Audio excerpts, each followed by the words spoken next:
អង្គុយចុះ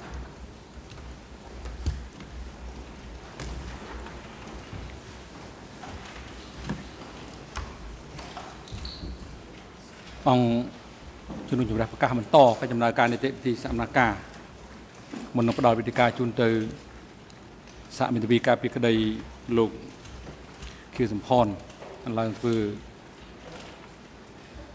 សេចក្តីថ្លែងនៅក្តីសន្និដ្ឋានបញ្ចប់កិច្ចពិភាក្សាដេញដោលលើសំណុំរឿង 002/01 សូមលោកដូចបរិយាឡើងរាយការណ៍អំពីស្ថានភាពវត្តមានអវត្តមានភាគីនិងបុគ្គលដែលអង្គជំរះក៏អញ្ជើញចូលរួមនៅក្នុងកិច្ចដំណើរការសកម្មភាពថ្ងៃនេះ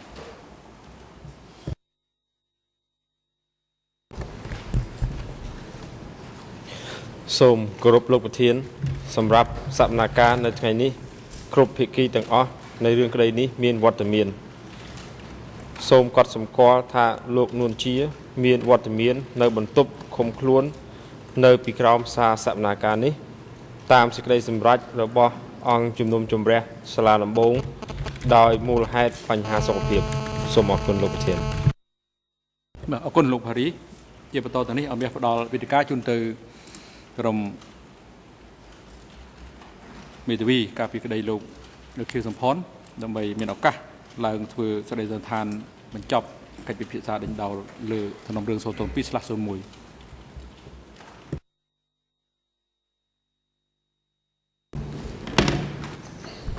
Merci, Monsieur le Président. C'est moi qui vais entamer ces plaidoiries pour Monsieur Kyosampan. Et en introduction à mon propos, je voudrais vous expliquer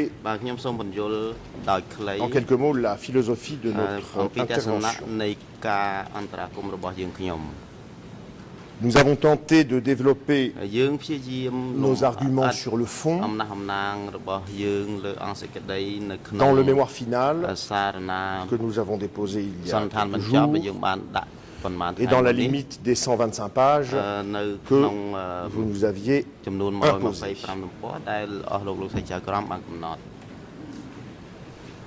Ces 2 derniers jours, mes confrères Victor Copé et Sonaroun ont plaidé avec une grande précision de nombreux points que leur équipe et la nôtre avons développés dans nos mémoires. Eu égard à la grande qualité de leur intervention orale, il ne nous a pas semblé forcément approprié de revenir sur tous les points à chaque fois qu'ils ont évoqué pour dire les choses clairement. Nous vous demandons de considérer que tout ce qui a été dit par nos talentueux prédécesseurs à la barre est admis et repris à son compte par l'équipe de défense de Kyosampan.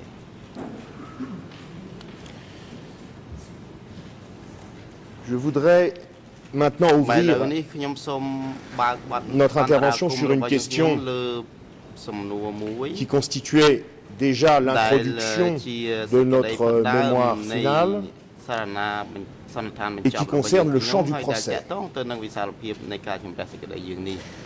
Je terminerai par évoquer les questions de preuve avant de donner la parole à ma consoeur Antagissé, et ce devrait être notre confrère Kong Samon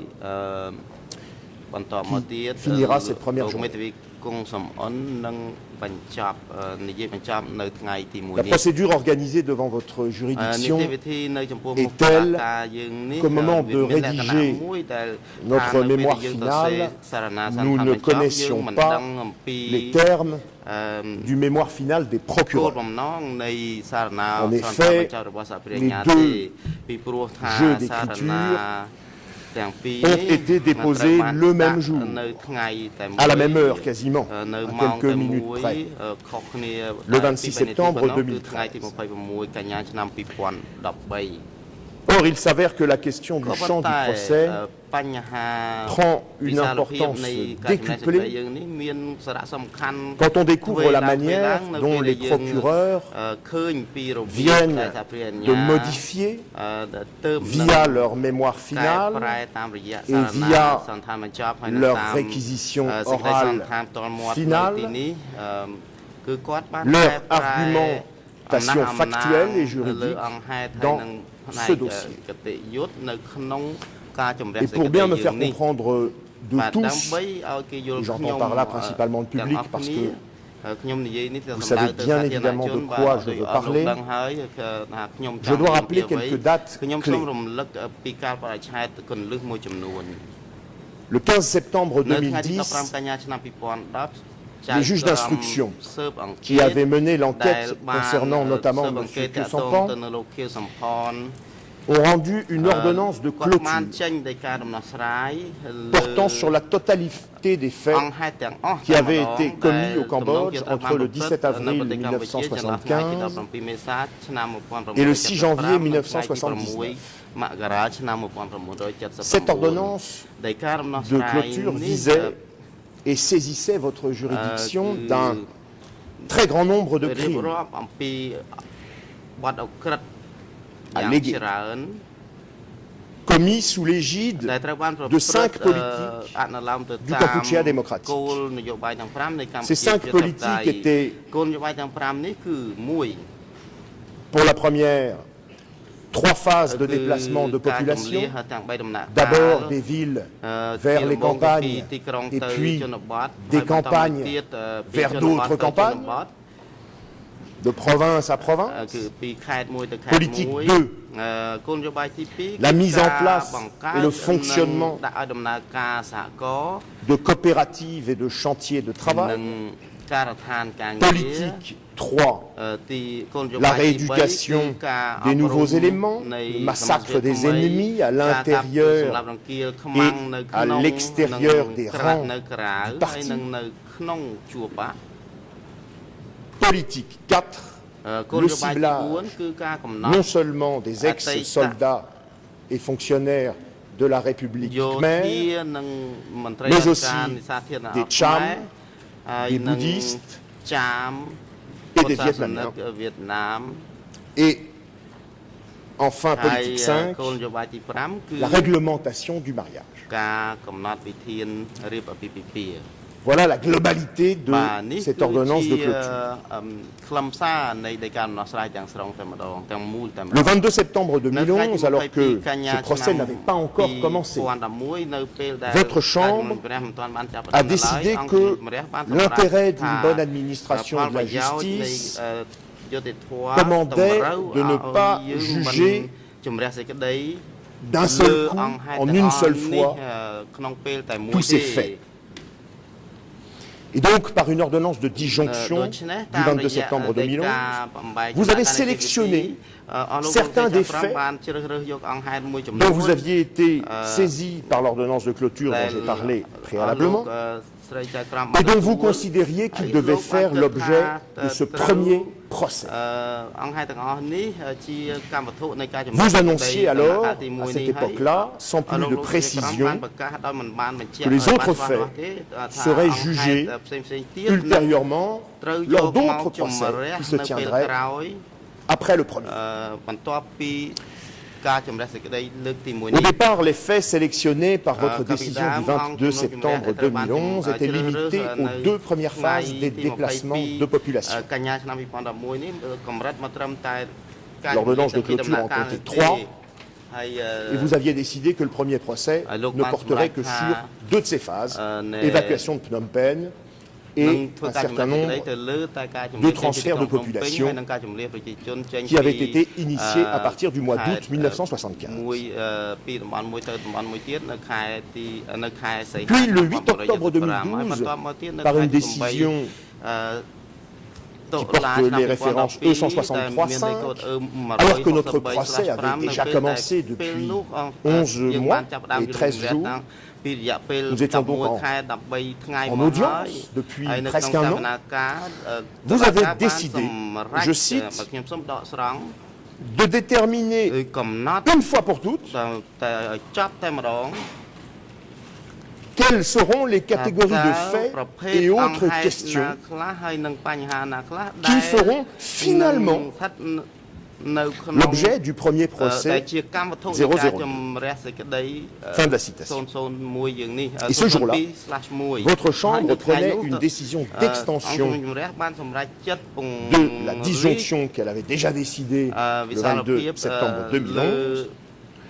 Et ce jour-là, vous décidiez qu'en plus de concerner le jugement des phases 1 et 2 de déplacement de population, le présent procès concernerait également les événements commis à Tcholpochre dans les quelques jours qui ont suivi l'évacuation de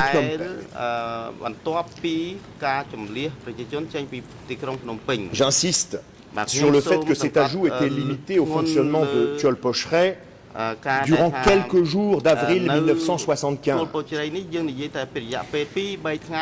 Vous le dites expressément dans votre décision, c'est le fonctionnement immédiat après l'évacuation de Phnom Penh qui vous importe. C'était d'ailleurs un peu la manière dont vous avez relié ce Tcholpochre au procès qui avait été déjà défini et qui concernait déjà l'évacuation de Phnom Penh, en disant qu'on pouvait considérer que les événements étaient liés. J'insiste aussi parce que Tcholpochre, c'est un site d'exécution qui, si on lit l'ordonnance de clôture, aurait continué à fonctionner plus tard,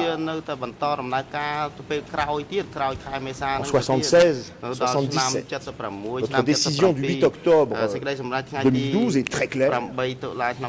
Votre décision d'ajouter Tcholpochre ne concernait que l'activité de ce site ayant suivi immédiatement l'évacuation de Phnom Penh. Et vous insistez également sur le fait que c'est un ajout, ma foi, qui n'entraîne pas de graves conséquences du point de vue de l'organisation du procès et de celle des parties aussi, puisque cet ajout n'entraînera que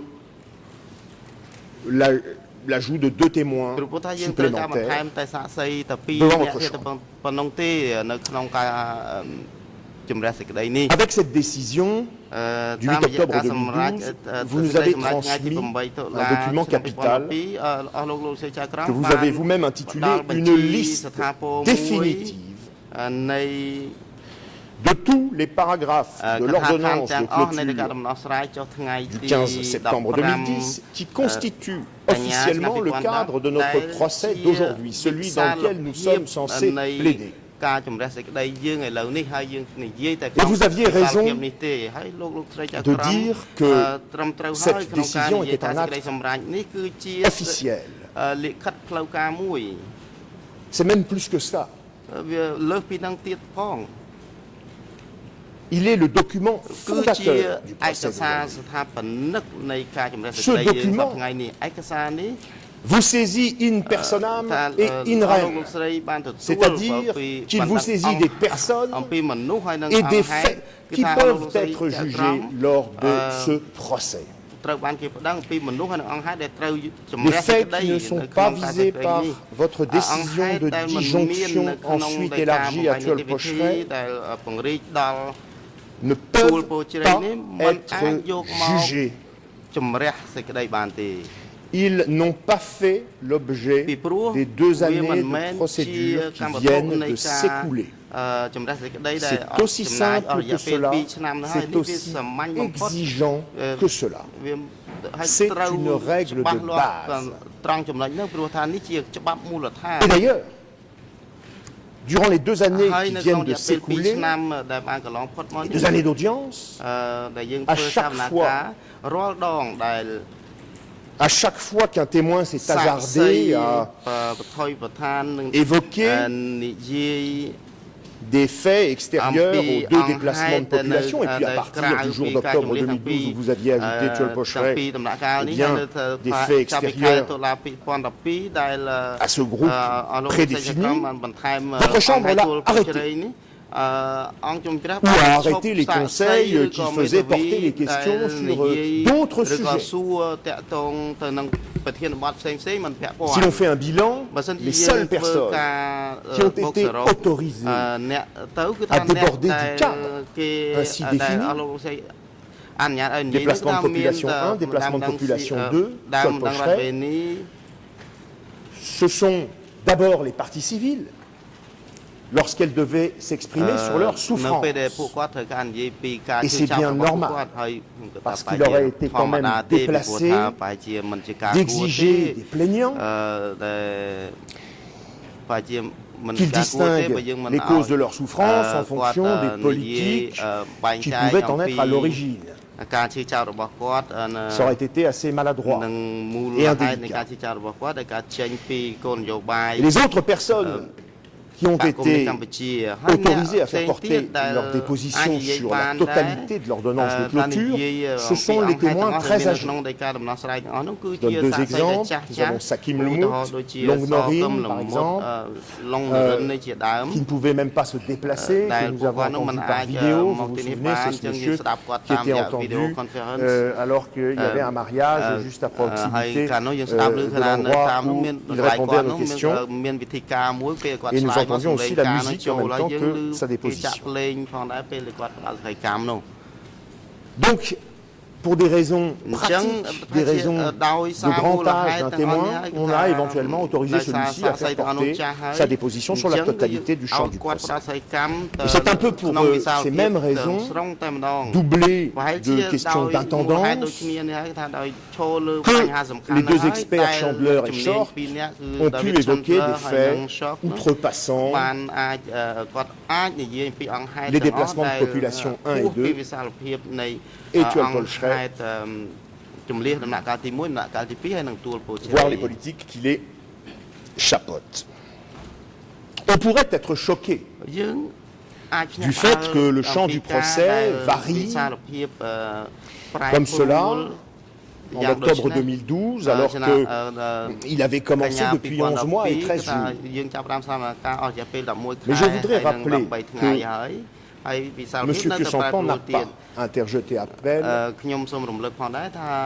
non seulement de votre décision initiale de disjoindre l'ordonnance de clôture, mais également de cette décision rendue 11 mois et 13 jours après le début du procès, d'y ajouter Tuol Pocheret. Nous pensions que les règles restaient fixes, qu'elles seraient respectées, et puis aussi que l'acquittement serait plus rapide, disons-le.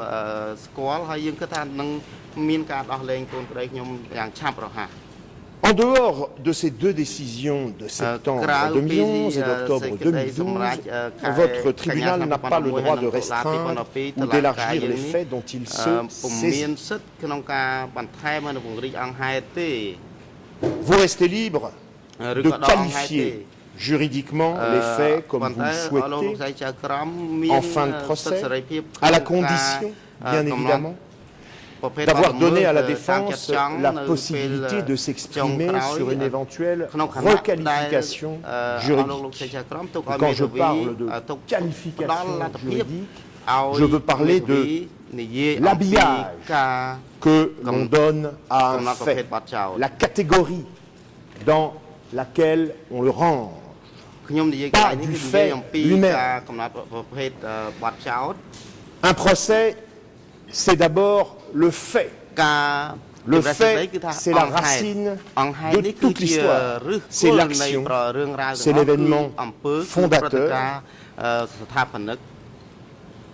Tandis que la qualification juridique, elle peut fluctuer jusqu'au bout, tant que l'accusé a eu le loisir de se défendre.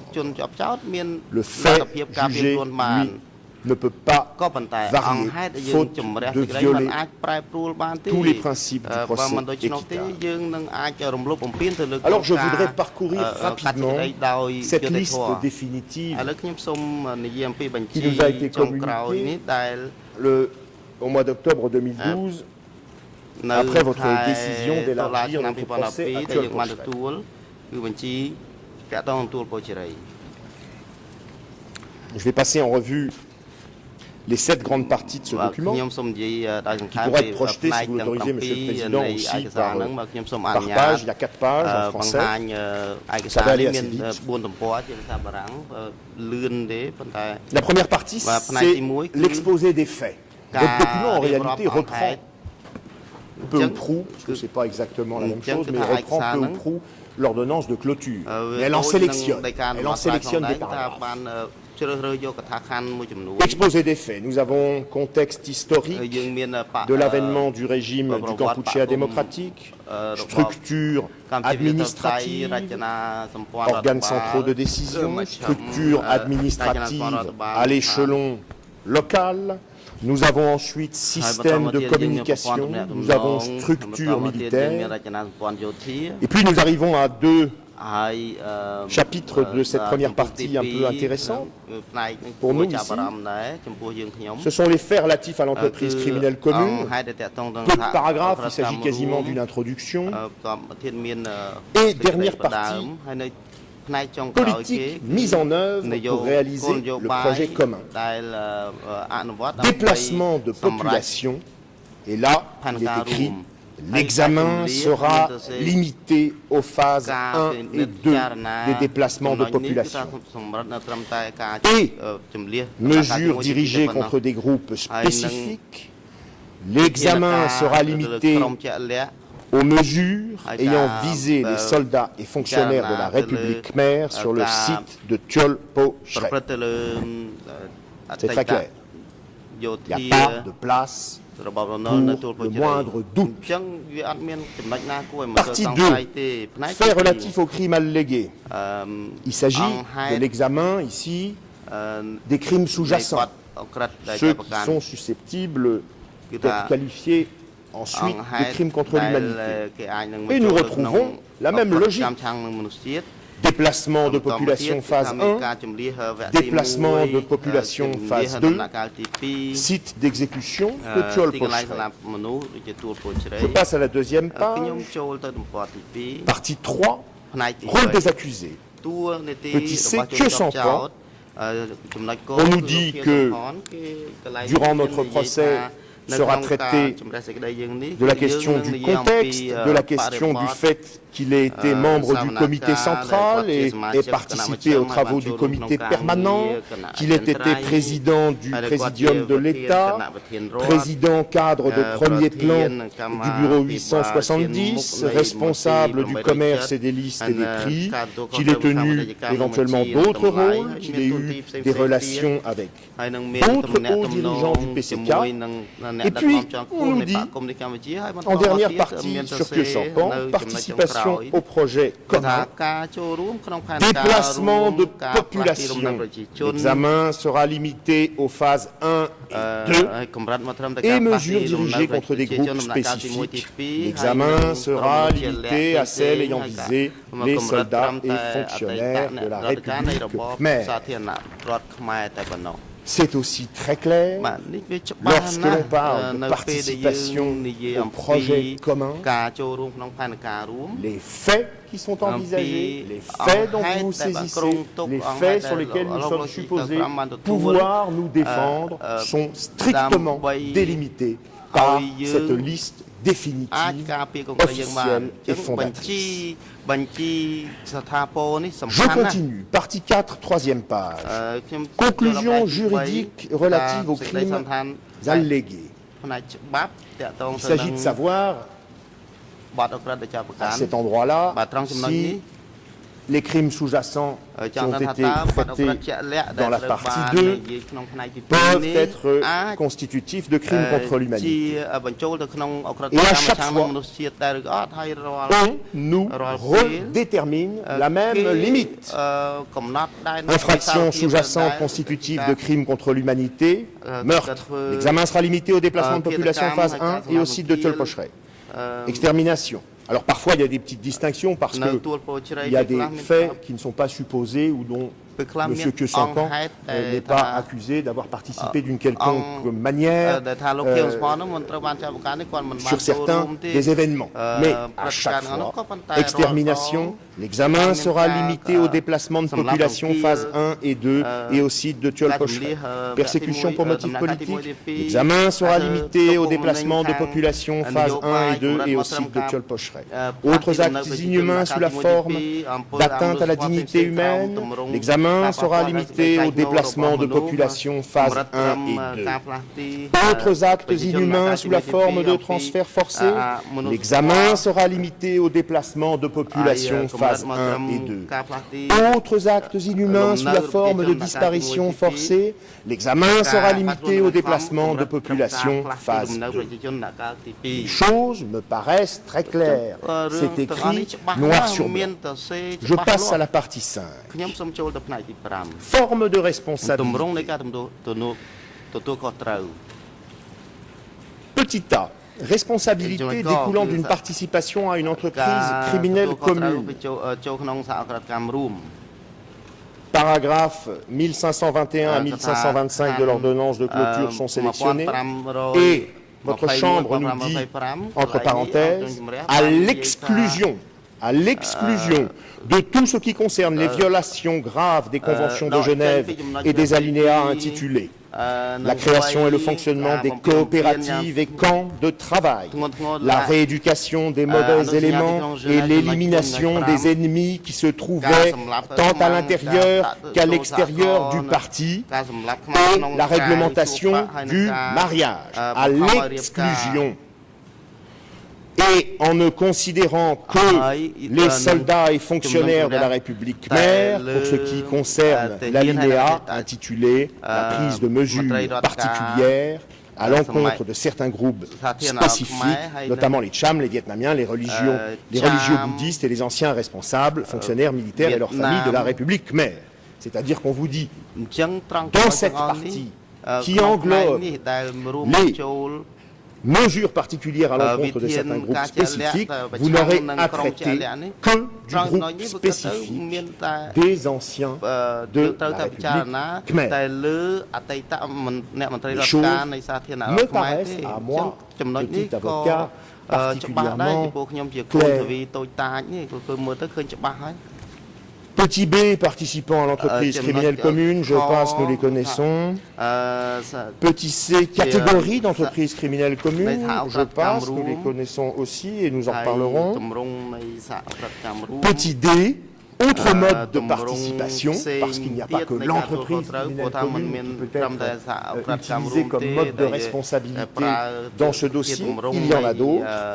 Eh bien, vous les citez ici, c'est la planification, l'incitation à commettre, l'aide et assistance, le fait d'ordonner, la responsabilité du supérieur hiérarchique et à chaque fois, vous le dites, l'examen sera limité aux infractions sous-jacentes pertinentes, c'est-à-dire des infractions telles que vous les avez délimitées dans les parties qui précèdent, à savoir déplacement de population 1 et 2 et les événements qui se seraient produits à Tcholpocheret dans les quelques jours qui ont suivi l'évacuation de Phnom Penh. Encore une fois, tout me paraît clair. Tout me paraissait clair. Partie 6, renseignement de personnalité. Donshéa Yaksari à l'époque, Kyosanpan. Et enfin, dispositif, c'est-à-dire la poursuite, puisqu'on parle de l'ordonnance de clôture dont vous sélectionnez des paragraphes. Un seul paragraphe, puisque l'ordonnance d'ailleurs de clôture n'en contient qu'un dans son dispositif, 1613. Et là, on nous dit, l'examen sera limité aux infractions sous-jacentes pertinentes des crimes contre l'humanité. C'est-à-dire ce que vous avez défini dans ces parties que je viens de lire avec vous. Je m'excuse pour cette présentation qui peut paraître à certains un peu poussive, mais je suis comme ça. Parfois un peu poussive et un peu têtu. quand on ne comprend pas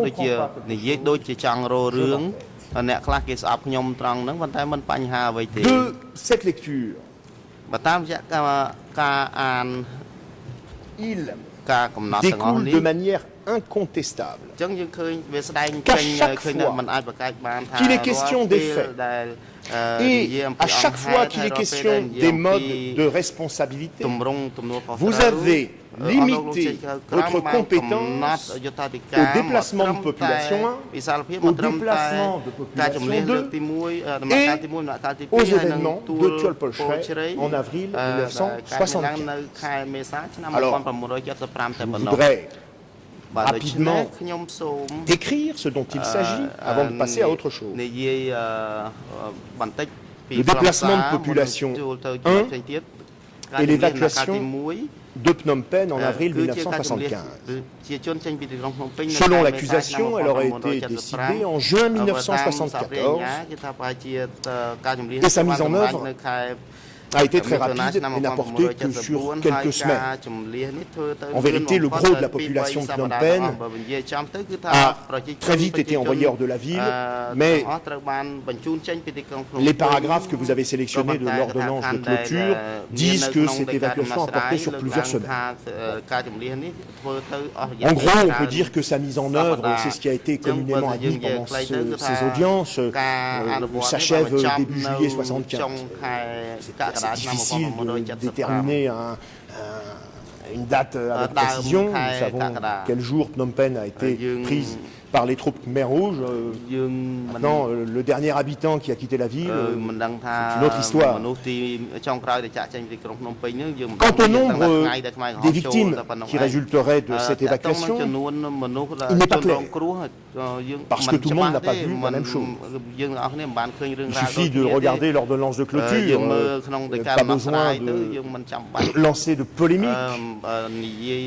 Certains ont vu des cadavres de soldats encore en uniforme, et donc qui pouvaient résulter de combats de guerre avec les Khmer Rouges, d'autres n'ont rien vu. Certains ont vu des soldats Khmer Rouges qui offraient du riz et des gîtes à la population en marche, et d'autres décrivent des scènes beaucoup plus dures que nous connaissons ici, les enfants, les vieillards, les hôpitaux vidés, etc. Le seul chiffre de victimes, de nombre de victimes qui soient citées dans cette ordonnance de clôture, dans un des paragraphes de l'ordonnance de clôture que vous retenez, c'est celui de 2 à 3 000 victimes qui avaient été données par Ieng Sary lors d'une interview. Les évaluations données par Ben Kiernan et Short ont été déjà critiquées hier et à raison par mon confrère Copé. J'en redirai un petit mot tout à l'heure. Et nous les considérons effectivement comme tout à fait sans aucune valeur probante. Il y a un chiffre, est-ce de la propagande ou pas, donné par Ieng Sary. C'est le seul en tout cas qui est donné par l'ordonnance de clôture, 2-3 000 victimes. Le massacre de soldats de Lon Nol à Tcholpolchre, dont vous êtes saisi, aurait été commis à une date qui là aussi est fluctuante. On va en reparler. Elle n'est pas très précise, mais bon, disons que si l'on prend la plus grande largeur des rares témoignages qui évoquent cet événement, il aurait été commis entre le 15 avril et le 30 avril 1975. Le nombre des victimes est lui aussi assez flou. Mon confrère Copé en a parlé dans sa plaidoirie. On est sur une évaluation qui oscille entre 200 et 2000 victimes. Je passe maintenant au déplacement de population. C'est un déplacement qui concerne 4 à 500 000 personnes qui auraient été décidées en août 1975 et mises en œuvre à partir du mois de septembre 1975. Un petit peu comme pour l'évacuation de Phnom Penh, on ne sait pas bien à quelle date arrêter ce déplacement. parce que tout ça est un peu flou. Votre chambre, de même d'ailleurs que les procureurs dans leurs écritures, l'ont arrêté à la fin de l'année 1976.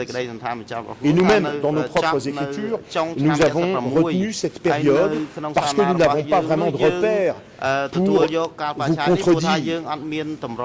La seule remarque que nous pourrions faire, c'est que les Khmers rouges ont évacué Phnom Penh, c'est-à-dire 2 millions de personnes en quelques semaines, et qu'on ne voit pas pourquoi il leur aurait fallu 1 an et demi, c'est-à-dire jusqu'à fin 1976, pour en transférer 4 fois moins.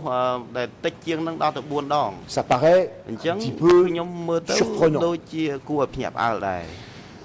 Il est donc parfaitement possible que les déplacements phase 2 de population décidés en août 1975 se soient achevés beaucoup plus rapidement que nous l'avons tous, dans un premier temps, considéré ici. Peut-être avant la fin de l'année 75. En réalité, cette question de la durée de la mise en œuvre de la décision de déplacement 2 de population aurait pu ne pas être une difficulté de ce procès pour M. Khieu Samphan si les procureurs n'avaient cessé de modifier leur théorie sur certains autres événements qu'ils utilisent pour prétendre que notre client ne pouvait pas ignorer la mise en œuvre de ce deuxième déplacement de population. Ne cessent en réalité pas de modifier leur théorie sur ces questions. Nous en reparlerons. Pour ce qui concerne le nombre des victimes du déplacement de population, nous l'ignorons. Nous savons seulement que même les parties civiles dans leur plaidoirie ont convenu que les conditions de ce déplacement étaient meilleures que celles de l'évacuation de Phnom Penh. Ça a été dit. On ne va pas se livrer à des calculs déplacés qui consisteraient à diviser le nombre des morts de l'évacuation de Phnom Penh supposé par 4, puisqu'il y avait 4 fois moins de personnes que pour Phnom Penh, puis à diviser par 2 parce que ça s'est mal passé, ou ça s'est mieux passé, pardon. On ne sait pas. Ça n'est pas dit. On ne connaît pas le nombre des victimes. Ça n'est pas prouvé et on ne va pas non plus retenir le chiffre du professeur Kiernan puisqu'il n'est pas crédible, je l'ai déjà dit, j'y reviendrai. Alors maintenant, attardons-nous un instant à ce que nous avons entendu des procureurs depuis quelques jours. Nous allons voir que dans 2 domaines capitaux de ce procès, les procureurs vous ont demandé de vous fonder sur des faits qui sont extérieurs, qui sont étrangers au champ du procès, pour rendre une décision de culpabilité et condamner M. Khieu Samphan à la prison à vie. Ils le font pour la qualification des crimes contre l'humanité, et ils le font pour la définition du but commun de l'entreprise criminelle commune, qui permet de retenir ce mode de responsabilité pour ensuite entrer éventuellement en voie de condamnation, ce qu'ils vous demandent de faire. Alors pour le public non juriste qui nous écoute, je précise qu'un crime contre l'humanité est un crime de droit commun, un crime qu'on appelle aussi sous-jacent, qui présente la particularité d'avoir été commis dans un contexte spécifique. Et devant ce tribunal, pour que l'on puisse dire que ce crime sous-jacent est un crime contre l'humanité, le crime de base doit avoir été commis dans le cadre d'une attaque systématique ou généralisée contre une population civile et dans un contexte discriminatoire. C'est cette question précise que les procureurs analysent au paragraphe 647 à 652 de leur mémoire finale. Or, que disent-ils dans leur mémoire finale déposée il y a quelques jours? Ils disent que l'attaque a constitué, certes, dans les déplacements de population 1 et 2 et dans les 15 journées qui concernent Tuol-Pocherey en avril 1975, mais ils disent aussi, alors je vais citer notre traduction officieuse et parcellaire, parce que nous n'avons pas de traduction de ce document des procureurs. Ils disent donc que cette attaque a constitué en la réduction en esclavage de toute la population dans les coopératives. Tiens donc. Et sur les sites de travail. Que des centaines de milliers d'individus ont été emprisonnés, torturés, exécutés dans ces prisons et dans d'autres endroits, tels que les sites d'exécution de masse, de sorte qu'il y a eu 800 000 à 1,3 million de morts. Fin de la citation. C'est déjà plus du tout le même procès, vous en conviendrez. Au paragraphe suivant, les procureurs écrivent que l'attaque qui est cette condition de la transformation des crimes sous-jacents en crimes contre l'humanité, l'attaque a duré 3 ans et 6 mois. Elle a duré 3 ans et 6 mois, cette attaque, elle est bien réelle. Et elle visait 8 millions de personnes. Au paragraphe suivant, les procureurs écrivent que parmi les actes de violence perpétrés lors de cette attaque, on peut dénombrer, je cite, toujours une traduction officieuse, l'exécution des ennemis réels ou imaginaires, l'adoption de mesures spécifiques de persécution et de mesures discriminatoires à l'encontre des Chars, des Vietnamiens, des bouddhistes, la réduction en esclavage, l'imposition de mariages forcés et de relations sexuelles. Fin de la citation. Ça, c'est pour ce qui concerne les crimes contre l'humanité.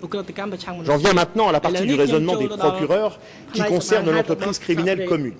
Pour le public non juriste qui nous écoute éventuellement, je ne sais pas si nous avons uniquement dans la salle de jeunes élèves avocats, que je salue. Pour le public donc non juriste, je précise que l'entreprise criminelle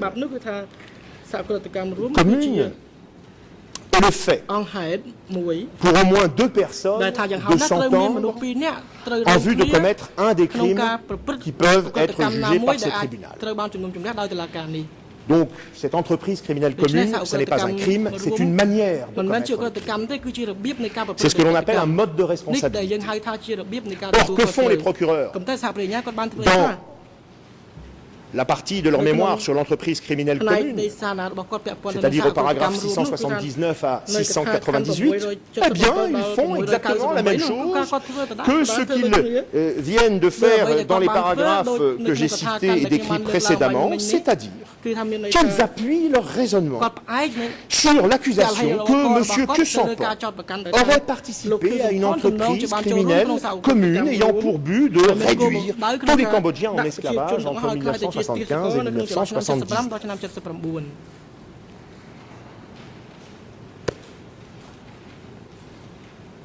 Ça n'est pas par hasard. Ça n'est pas du tout par hasard. C'est parce que les procureurs viennent de développer tout récemment une nouvelle thèse concernant le type d'entreprise criminelle commune qui pourrait être retenue dans cette affaire. Depuis le dépôt de leur mémoire finale en septembre 2013, l'accusation plaide que c'est la forme systémique de l'entreprise criminelle commune qui s'applique à titre principal. Jusqu'alors, les procureurs soutenaient que c'était l'entreprise criminelle commune élémentaire qui s'applique. Comme tous les juristes qui sont ici le savent, cette mutation procède d'une tactique, d'une stratégie. qui a pour but évident d'essayer de faire abaisser les exigences en matière de preuve de l'élément moral. Et pour me faire comprendre, je vais reprendre tout simplement votre décision dans l'affaire Douk. Monsieur Douk qui supervisait un camp. Monsieur Douk qui supervisait S21 et au paragraphe 509 du jugement Douk qui fut condamné via la forme systémique d'entreprise criminelle commune, votre chambre a écrit « Pour la forme élémentaire, il faut que l'intention de commettre un crime précis soit partagée par tous les co-auteurs, tandis que pour l'entreprise criminelle commune de type systémique, il suffit d'établir que l'accusé avait personnellement connaissance du système de mauvais traitement et qu'il a eu l'intention de contribuer au fonctionnement de ce système. Voilà pourquoi, depuis quelques jours, les procureurs plaident que tout le Cambodge était devenu un camp de concentration à l'échelle d'une nation d'esclaves. Voilà pourquoi ils soutiennent, quitte à violer vos décisions de disjonction, que toutes les politiques visées à l'ordonnance de clôture de 2010 ont été mises en œuvre, qu'elles ont été réalisées. Vous ne vous y tromperez pas. Les procureurs ne vous plaident pas une existence conceptuelle, éthérée, nuageuse de ces politiques. Ils vous plaident la mise en œuvre. Si ces politiques, qui ne sont pas l'objet du champ du procès, étaient restées dans les cartons des Khmers rouges, n'avaient été qu'à un stade préparatoire, si elles n'avaient fait qu'être décidées mais jamais mises en œuvre, elles ne pourraient pas produire les effets juridiques que les procureurs entendent leur donner aujourd'hui. Et les procureurs ne pourraient pas prouver ce qu'ils affirment. Pour que le Cambodge puisse être décrit comme un État esclavagiste, il faut que les procureurs prouvent que toutes les politiques de l'ordonnance de clôture ont eu pour effet d'aboutir à cet horrible résultat et ont donc été mises en œuvre. Les déplacements de population, les coopératives, les chantiers de travail, la rééducation des nouveaux éléments, le massacre des ennemis à l'intérieur et à l'extérieur des rangs du parti, le ciblage non seulement des anciens de la République khmer, mais aussi des Cham, des bouddhistes, des Vietnamiens, la réglementation des mariages. Et c'est exactement ce qu'ils font. Alors ma première question est la suivante. Ce dont les procureurs parlent dans ces deux parties de leur mémoire finale que je viens de décrire, sont-ils des faits au sens de l'article 98.2 du règlement intérieur qui énonce, je cite, « La Chambre ne peut statuer que sur les faits mentionnés dans la décision de renvoi ». Fin de la citation.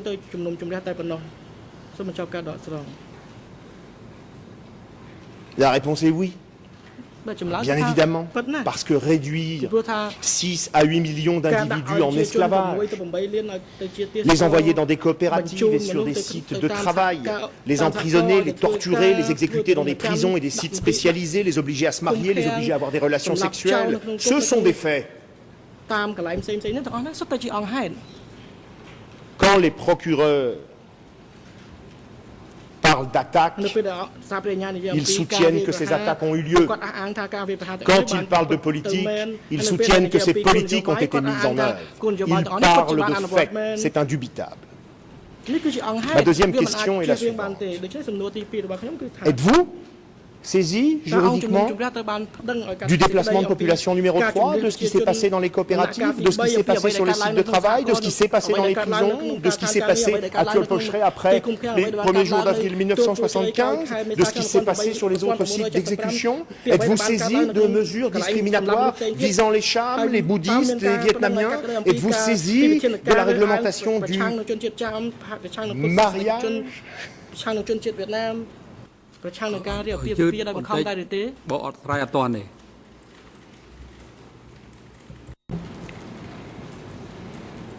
Merci de me rappeler à l'ordre, Monsieur le Président. Je m'excuse, je vais ralentir. Ma deuxième question donc était de savoir si vous étiez saisi de tout ce que plaident les procureurs dans leur mémoire finale et dans leur plaidoirie terminale pour requérir la peine maximale. Les Cham, les bouddhistes, les Vietnamiens, les autres sites d'exécution, les prisons,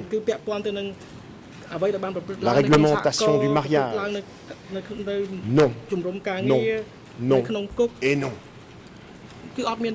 Vous n'en êtes pas saisi par l'effet d'une disjonction que vous avez décidée tout seul, mesdames et messieurs les juges, sans que personne ne vous la demande, du moins officiellement. Moi, je ne suis pas au courant. Nous avons très clairement pu voir tout à l'heure, avec cette lecture un peu poussive, mais nécessaire, de votre liste définitive qui définit le champ de ce procès, que ces faits en sont exclus et que tous les textes légaux qui leur correspondent ont d'ailleurs été écartés dans l'article du dispositif final de l'ordonnance de clôture. Par exemple, troisième question. Êtes-vous saisi juridiquement de réduction en esclavage, puisque c'est ce que nous disent les procureurs. Le pays entier était réduit en esclavage. Non, vous ne l'êtes pas. Ce crime contre l'humanité est expressément exclu par votre sélection de l'ordonnance de clôture au sein du paragraphe 1613 de l'ordonnance de clôture. Il n'a jamais été rediscuté depuis. Question suivante. Un peu naïve, mais il me semble qu'il faut la poser. Les faits dont vous êtes saisis ont-ils donné lieu à la mort de 800 000 à 1,3 million de personnes? Non. Nous venons de voir que le chiffre maximal de morts allégués pendant ce procès oscille entre 2200 et 5000 victimes. Alors de quoi nous parlent les procureurs? Comment osent-ils prendre la liberté de parler de 1,3 million de morts dans un procès où les chiffres allégués les plus élevés ne dépassent pas 5 000? Bien sûr, une victime est une victime de trop. Mais qu'est-ce qui se passe ici, dans cette salle d'audience? Qu'est-ce qui se passe de l'autre côté de la barre? Et puis, les faits dont vous êtes saisis ont-ils duré 3 ans et 8 mois? Non. Je l'ai dit tout à l'heure en définissant les déplacements 1 et 2 et Tcholpocheret. Si l'on prend la marge la plus large des événements, nous allons d'avril 1975 à décembre 1976, sur une période d'1 an et 8 mois. Mesdames et messieurs du public, je voudrais que vous compreniez bien les règles qui concernent la saisine in rem de la juridiction pénale et qui font que 90% de ce que vous avez entendu plaider par l'accusation ces derniers jours est hors sujet. Eh bien, ces règles, elles constituent le programme de première année des universités de droit. C'est la base, c'est l'élémentaire. Sans cette règle, il n'y a pas de procès équitable. Ça n'est pas possible. Alors je me suis interrogé. Aurait-on commis une erreur de casting au moment de recruter l'équipe de l'accusation? Aurait-on par mégarde engagé une bande de touristes qui terminaient leurs vacances dans une auberge de routard du quartier de Riverside et qui, content de pouvoir prolonger leur séjour au Cambodge tout en empochant quelques dollars et porter de bien jolies robes violettes, se sont empressés d'accepter l'offre d'emploi qui leur était faite.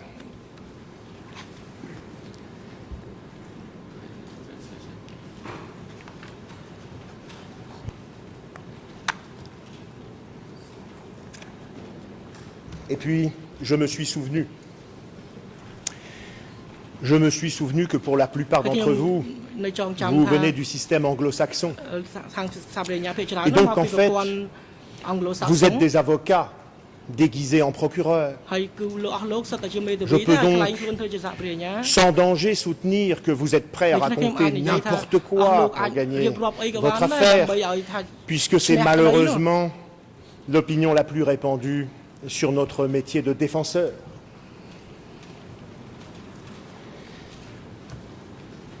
En vérité, ce qui se passe, c'est que vous autres, les procureurs, et même si votre premier commandant a fui le combat récemment, vous vous croyez en mission commando. Une mission qui consisterait à obtenir une condamnation à tout prix. Vous êtes convaincu que le monde entier vous regarde.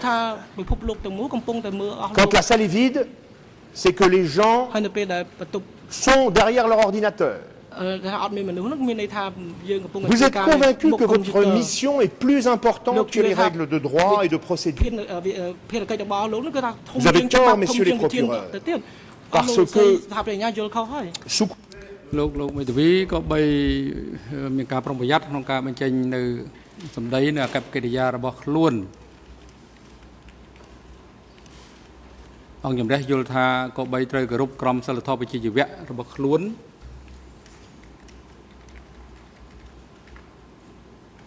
អង្គសង្កេតសង្ឃឹមថាលោកមេធាវីមិនធ្វើឲ្យប៉ះពាល់ដល់ភាគីដទៃទៀតในเรื่องក្តីនេះទេពីព្រោះនោះជារឿងបុគ្គលភាពដែលមិនទំនងជាលើកឡើងធ្វើឲ្យប៉ះពាល់ដោយពាក្យសម្ដីឬដោយអាកប្បកិរិយានោះឡើយ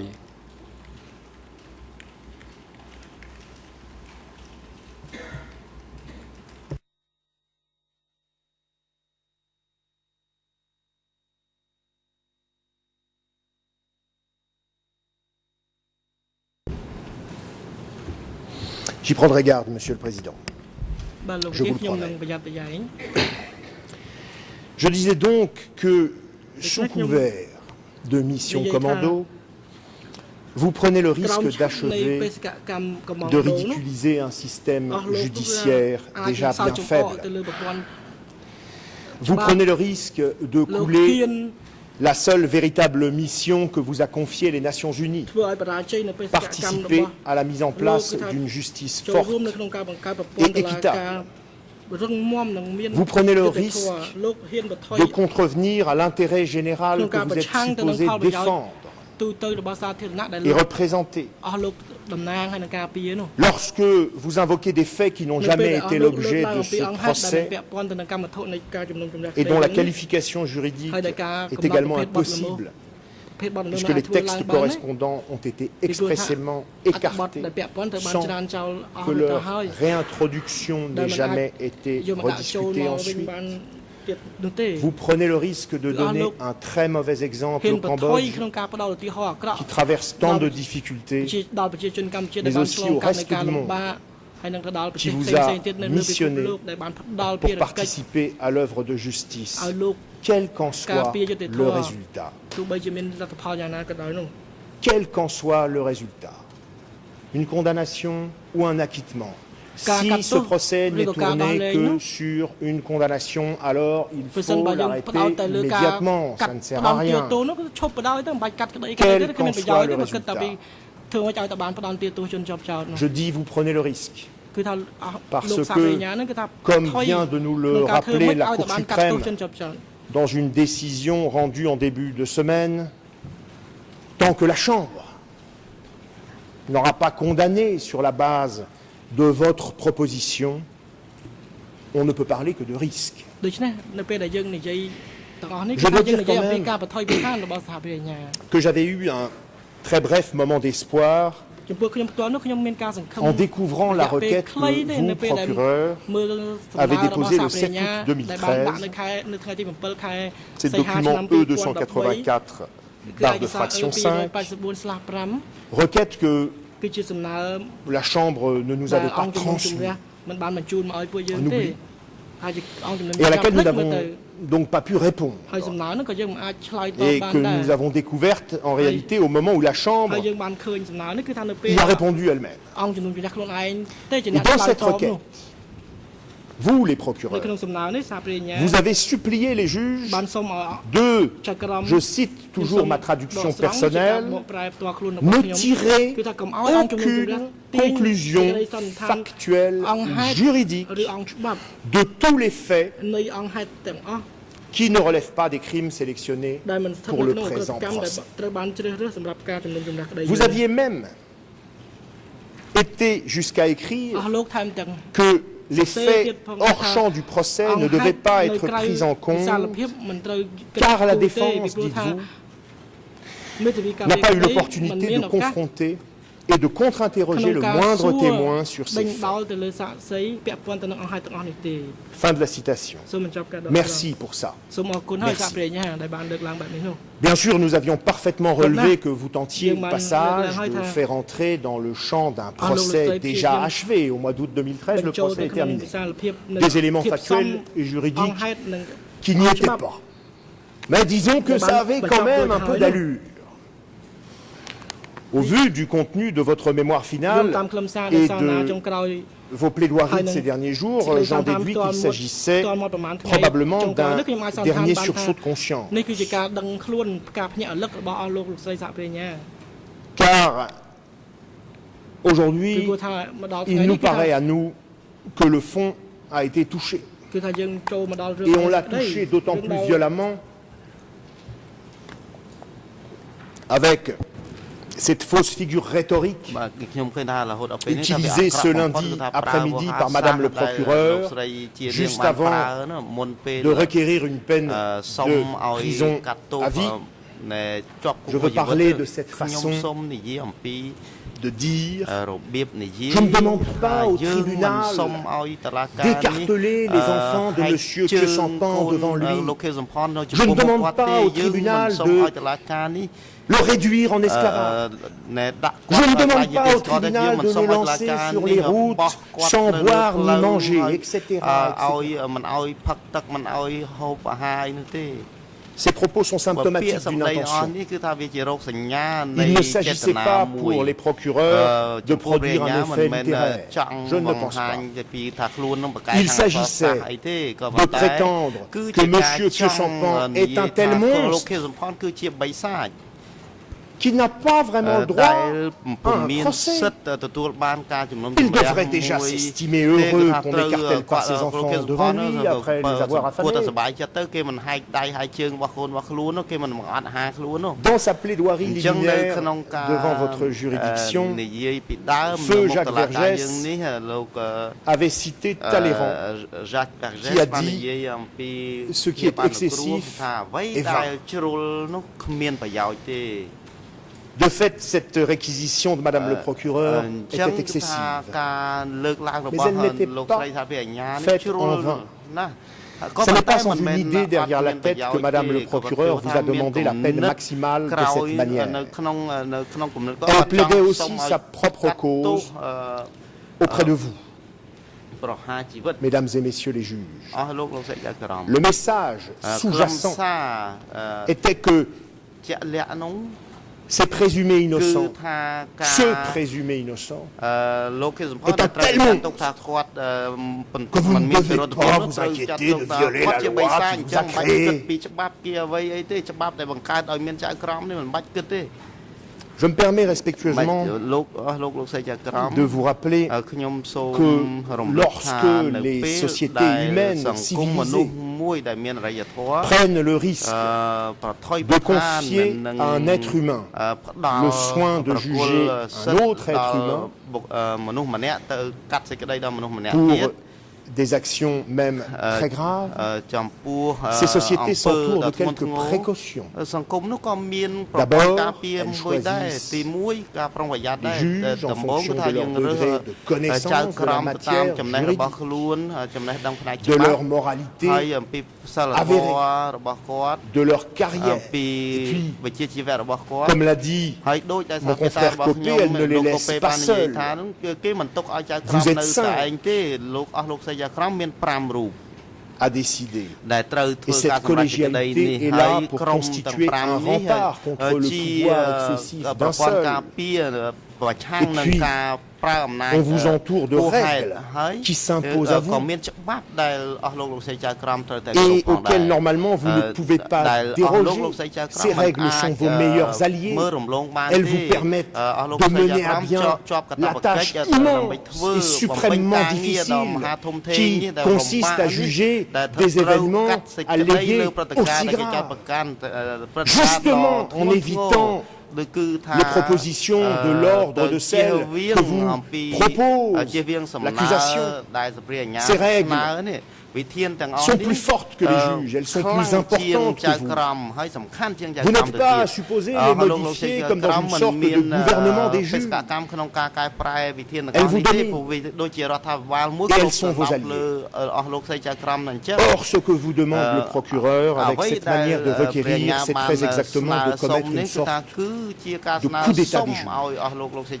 Elle vous demande, à vous 5, de considérer que les règles de la société humaine qui vous a choisi pour juger cette affaire ne sont pas si importantes. Elle vous demande de vous en défaire. L'objectif des procureurs est de vous conditionner, de vous déculpabiliser par avance, de vous demander en quelque sorte de violer vos serments de magistrat. N'ayez crainte, vous dit le procureur. Ils sont déjà coupables. Alors personne ne saurait vous reprocher un peu d'arrangement avec la loi. Pourtant, plus la loi est forte, plus vous et vos successeurs pourront la faire respecter. Plus la justice sera forte et exemplaire. Tandis que plus la loi est bafouée, moins la société de demain sera une société de justice respectée. On vous parle de l'autre côté de la barre d'une réconciliation nationale autour d'un bûcher que l'on aurait dressé dans la cour du tribunal. Mais à quel prix? Celui de s'asseoir sur les règles de droit. On vous demande de juger que M. Kyosampan a contribué à réduire tout le Cambodge en esclavage, alors même que la réduction en esclavage ne fait pas partie des crimes contre l'humanité retenus et que nous n'avons jamais été invités à en discuter. On vous demande de juger qu'il existait des coopératives abominables dans tout le pays, des centres d'exécution débordant de sang, des centres de rééducation, que des crimes étaient commis sur les Chams, sur les bouddhistes, sur les Vietnamiens, que des gens étaient obligés de se marier, d'avoir des relations sexuelles, alors que tous ces thèmes n'ont jamais été abordés devant vous, alors qu'aucune preuve ne vous a été présentée sur ces questions. Et c'est pour vous faire avaler cette escroquerie que l'on vous a rabâché sans cesse que même s'il n'a pas regardé ses victimes dans les yeux, car il était caché dans un Phnom Penh vidé d'habitants pour prendre ses décisions criminelles, c'est bien Kyosampan qui tenait la matraque avec laquelle les Cambodgiens étaient frappés. On vous a dit que c'est lui qui refusait le brin de riz à l'enfant, c'est lui qui torturait à S21, c'est lui qui condamnait à mort pour une mangue ramassée par terre, qui écartelait des enfants, mariés de force et gorgeait des moines en rigolant. Au fait, monsieur le procureur, les pilotes américains des B-52 et les pilotes de la République Khmer qui larguaient des millions de tonnes de bombes et d'agents orange sur le Cambodge Il les regardait dans les yeux, les enfants qui étaient en dessous et qui recevaient leur missile en pleine face. En vérité, mesdames et messieurs les juges, ce n'est pas à vous que les procureurs se sont adressés ces derniers jours. Se sont adressés à un jury populaire dont ils estiment qu'il vous surplombe. Il parie sur cette chose détestable que l'on appelle l'opinion publique. Le monde entier se fait jury populaire à votre place, mesdames et messieurs les juges. Et c'est à eux que les procureurs se sont adressés ces derniers jours. Ils l'ont fait parce qu'ils ont peur. Ils savent qu'il existe toujours et encore un espoir que vous fassiez votre travail de juge. Il y a toujours un espoir. Tandis qu'une opinion publique, c'est plus facile à choquer. Et ça reste généralement insensible aux questions de respect de la procédure judiciaire. Avec une opinion publique pas forcément très bien informée, on peut faire de la démagogie à peu de frais.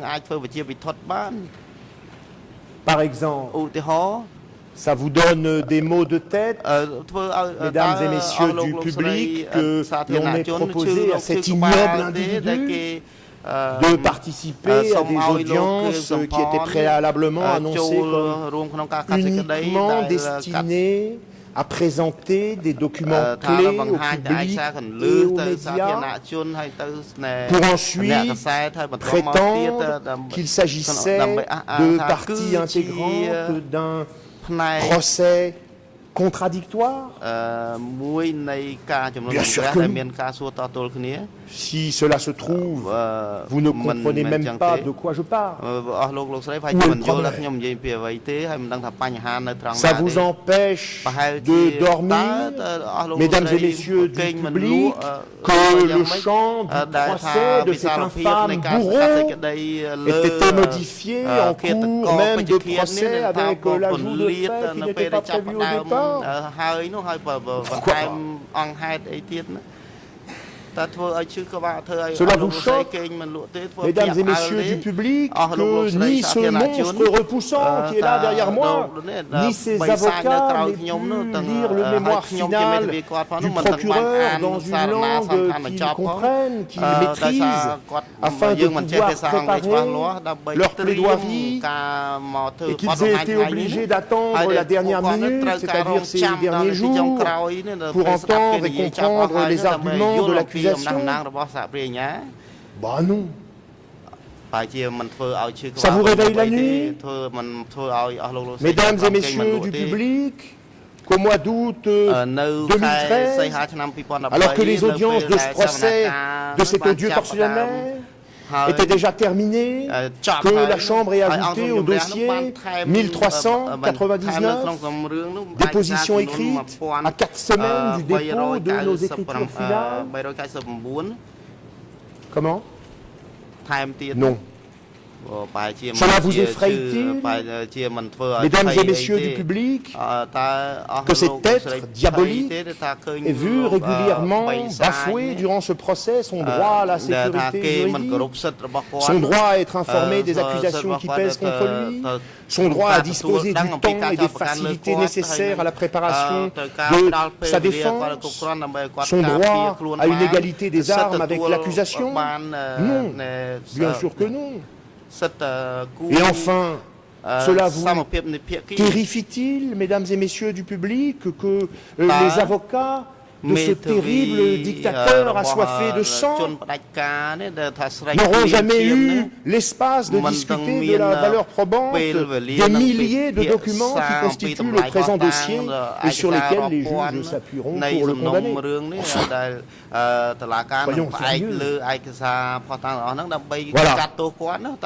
La main s'est dite, circuler, il n'y a rien à voir. Les procureurs peuvent tranquillement reconnaître dans leur requête du mois d'août 2013 que la Chambre de première instance n'a pas entendu l'ensemble de la preuve relative aux politiques du PCK ne faisant pas l'objet du présent procès, tout en se référant abondamment à ces mêmes politiques pour vous plaider l'existence d'un but criminel commun et l'existence d'une attaque généralisée et systématique dirigée contre la totalité de la population cambodgienne. Personne n'y verra que du feu. Les procureurs parient que le monde entier se moque royalement des conditions dans lesquelles se déroule ce procès. En novembre 2011, aux premières audiences, votre Chambre avait autorisé les procureurs à faire porter leurs déclarations liminaires sur la totalité de l'ordonnance de clôture. Et ceux, nombreux, qui n'ont assisté qu'à ces quelques premiers jours d'audience du mois de novembre 2011. Puis 2 ans plus tard, il y a quelques jours, aux réquisitions des procureurs, seront convaincus que ce qui est jugé ici depuis 2 ans, c'est la totalité de l'ordonnance de clôture. C'est le procès de Khmer Rouge et du Kampuchea démocratique. Et ce sera reparti dans les médias sur les 2 millions de morts et les 3 ans, 8 mois et 20 jours. Alors les procureurs parient sur le fait que le jour de la condamnation de M. Khieu Samphan, on repeindra une nouvelle fois les trottoirs, les bâtiments de ce tribunal, on tondra les pelouses de près, on verra s'aligner dans la cour extérieure les voitures des ambassadeurs des pays qui ont financé le spectacle dans ce qu'il faut bien appeler un théâtre, puisque le bâtiment qui a servi de modèle en est un. Ces beaux diplomates et ces belles dames qui ne se sont pas intéressés une seconde à cette procédure et aux difficultés que nous y rencontrons. Ces journalistes internationaux qu'on a à peine vus pendant ces 2 années.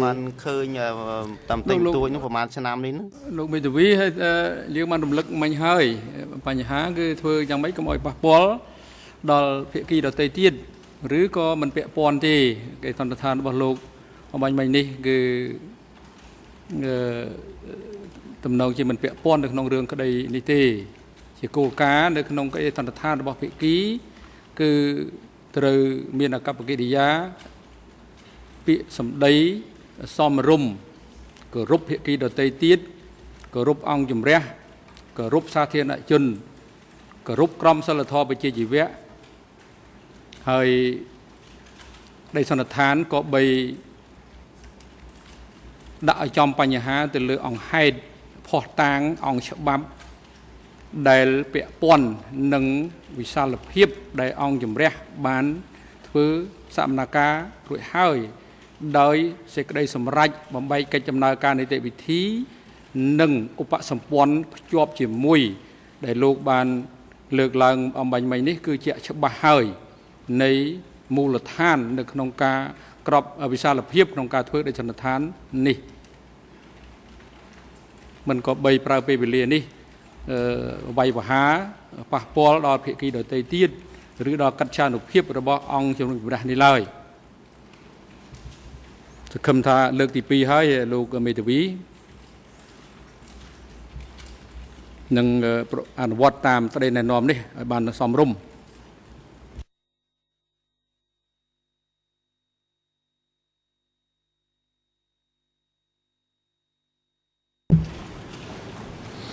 Nous ne devons pas avoir la même conception de ce qu'est une plaidoirie, Monsieur le Président.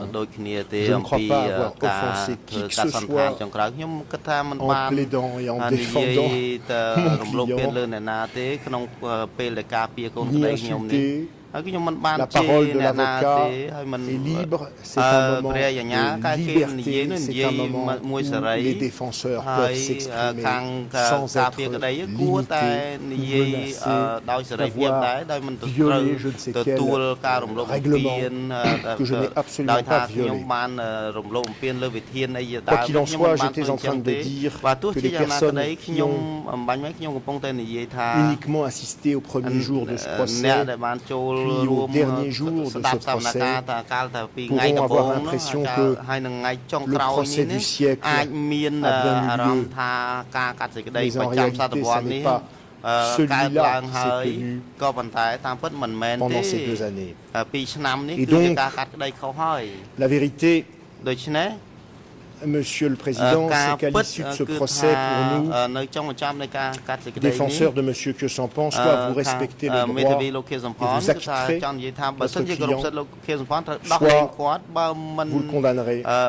Et selon nous, il y aura violation des principes essentiels du droit pénal. Pour nous, Monsieur le Président, pour nous, je ne crois pas insulter personne. Il n'y a pas d'entre-deux. Et vous ne pourrez pas non plus dire que cette situation résulte d'une stratégie des avocats de la défense. Parce que c'est vous, et vous seul, qui avez pris cette décision de disjonction. Nous n'y sommes pour rien. Il n'y a pas de tactique de la défense derrière cette décision. Lorsqu'il a plaidé, et vous ne l'avez pas interrompu à ce moment-là, mon confrère Copé a dit il y a quelques jours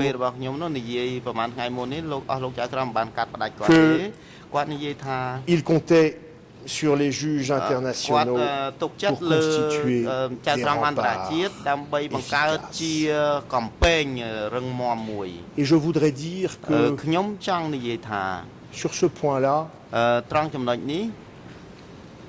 je ne partage pas forcément son opinion. Je pense que les juges cambodgiens peuvent faire aussi bien que les juges internationaux. J'ai aussi confiance en vous que dans les autres. En fait, j'ai confiance dans toute votre chambre, quelle que soit sa composition. Et pour ce qui concerne les juges cambodgiens, je dirais c'est votre pays, c'est votre justice, c'est votre réputation. Un jour prochain, le régime autoritaire et corrompu qui prévaut dans ce pays apparemment va devoir concéder sa défaite. Une nouvelle ère s'ouvrira peut-être. Il faut s'y préparer, poser les jalons. Et vous, magistrats cambodgiens, pouvez être ceux qui apporteront la révolution par le haut. Ceux qui diront à la communauté internationale vous êtes bien gentil. Vous nous avez demandé. ក្រៅអង្គហេតុទេអង្គហេតុនោះដូចជាមិនមានការចោទប្រកាន់ដេញដោលនៅក្នុងអង្គជំរះវិសាមញ្ញក្នុងតុលាការកម្ពុជាហើយក្នុងអង្គហេតុដែលអង្គជំរះបានដំណើរការកន្លងមុននេះគ្មានមិនបានចែងឬក៏ចោទប្រកាន់នៅក្នុងនៃការដំណោះស្រាយទេសម្រាប់លោកថាភាគីពាក់ព័ន្ធដទៃទៀតការនិយាយស្ដីរបស់គេមានកម្រិតហើយមិនក្រៅអង្គហេតុដែលពាក់ព័ន្ធនឹងការចោទប្រកាន់នេះទេអញ្ចឹងហើយបានអង្គជំរះមិនកាត់គេ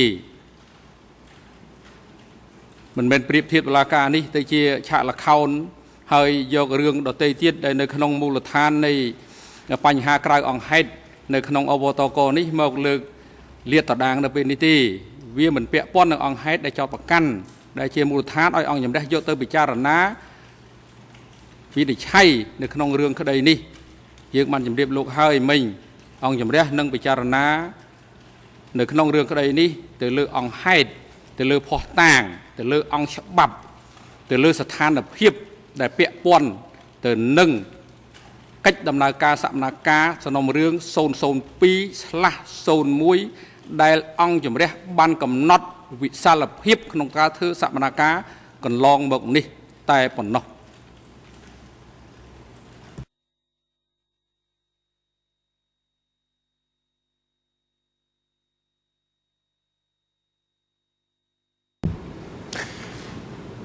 J'en suis conscient, Monsieur le Président, et c'est pour ça que j'ai commencé mon propos par relire votre décision du mois d'octobre 2012. Mais ce dont je suis également conscient, c'est que les procureurs tentent, par leur réquisition, de vous inciter à ne pas respecter cette décision que vous avez prise en octobre 2012. Et c'est donc la raison pour laquelle,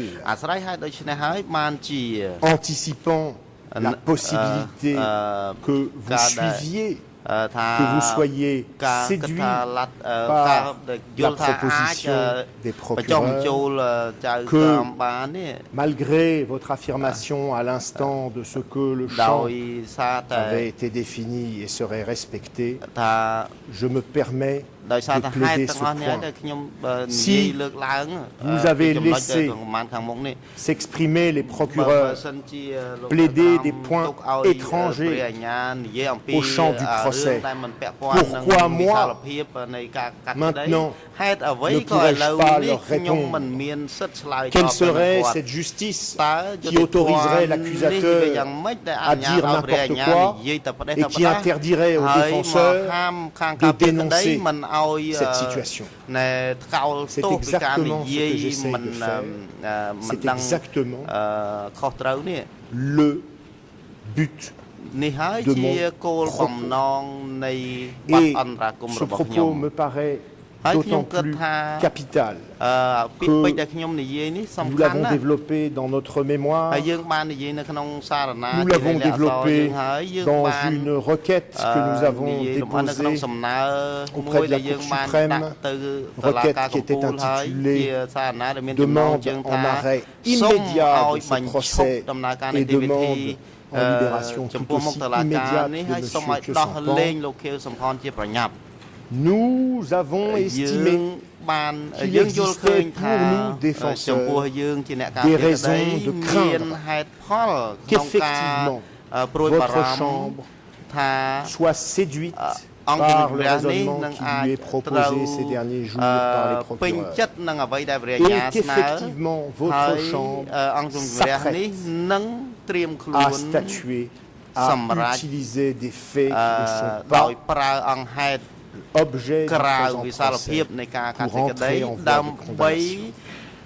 Je veux parler de la série de décisions dans laquelle vous avez indiqué à plusieurs reprises que si l'on pouvait parler de l'existence de la totalité des politiques du Kampuchea démocratique, on ne pouvait pas parler de leur mise en œuvre. Et c'est bien la raison pour laquelle j'ai passé 1 heure de mon temps à décrypter le message qu'a tenté de vous faire passer les procureurs. C'est bien la raison pour laquelle j'ai passé 1 heure de mon temps à vous expliquer que lorsque l'on soutient que le camp Dodge a été transformé en une nation d'esclaves, eh bien, c'est forcément que l'on parle d'autre chose que de déplacement de population et une semaine actuelle cocherait. C'est bien que l'on est en train de plaider la totalité de l'ordonnance de clôture. C'est bien que l'on est en train de vous demander d'utiliser des faits sur lesquels ce procès n'a pas porté. Et lorsque votre Chambre dit dans plusieurs décisions qu'il serait envisageable que l'on discute de l'existence des 5 politiques, mon devoir de défenseur, mon devoir d'avocat, c'est de dénoncer non seulement la proposition qui vous est faite par les procureurs, mais également ce que pourrait laisser supposer comme décision à venir de votre Chambre.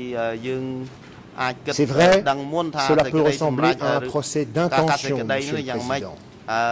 Et c'est pour cela que j'ai cité également la décision récente de la Cour suprême qui nous a répondu après 3 mois en 2 pages et demie que nos propos étaient très intéressants mais qu'il faudrait attendre la décision de la Chambre et que si effectivement les choses se passaient d'une manière qui ne nous convenait pas, nous pourrions interjeter appel à votre décision. Je le sais, Monsieur le Président, je le sais fort bien. Mais mon travail, c'est quand même de dénoncer quelque chose qui se profile, quelque chose qui vous est proposé de manière extrêmement convaincante et efficace par les procureurs. C'est en quelque sorte le jeu du procès, si l'on peut parler de jeu sans être déplacé, parce que les enjeux sont très graves. Et je crois que c'est là tout ce que j'ai essayé de faire. Je vois qu'il est 10h30, j'allais aborder la question de la preuve, donc un autre sujet. Je vous propose de prendre la pause.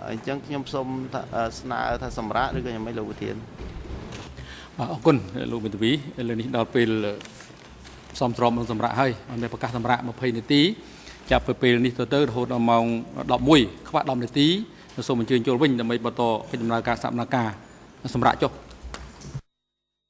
សូមអញ្ជើញក្រោកឈរ